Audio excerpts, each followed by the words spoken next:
關係嚟咗先陪大家睇天氣。受微弱季候風影響，本港今日大致天晴，吹微風。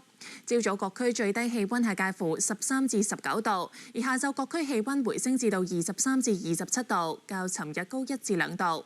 預料未來幾日仍然温暖，但能見度比較低。週末雲量比較多，要留意啦。下星期一天氣會稍涼㗎。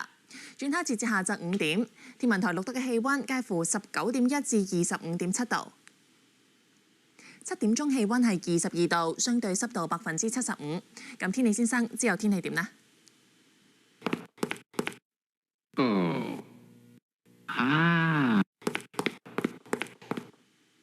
晚間部分時間多雲，最低氣温大約19度。聽日日間大致天晴同埋相當温暖，最高氣温大約27度。預測聽日上晝嘅空氣質素健康風險，一般監測站係低至中，路邊監測站都係低至中。預測聽日嘅最高紫外線指數係7，強度屬於高。睇埋其他城市天氣。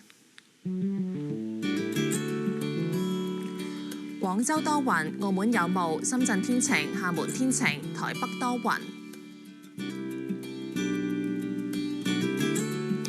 上海多雲，杭州天晴，南京天晴，武漢天晴。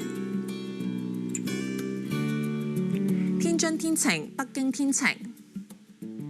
瀋陽天晴，首爾落雨。大阪落雨，東京明朗。曼谷明朗。吉隆坡雷暴，新加坡雷暴。雅加達多雲。胡志明市天晴。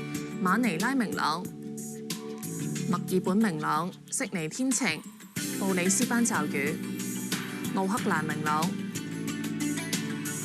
溫哥華明朗，三藩市驟雨，洛杉磯有霧，紐約天晴，多倫多明朗，羅馬落雨，蘇黎世落雨，巴黎驟雨，法蘭克福落雨，倫敦落雪，阿姆斯特丹落雨。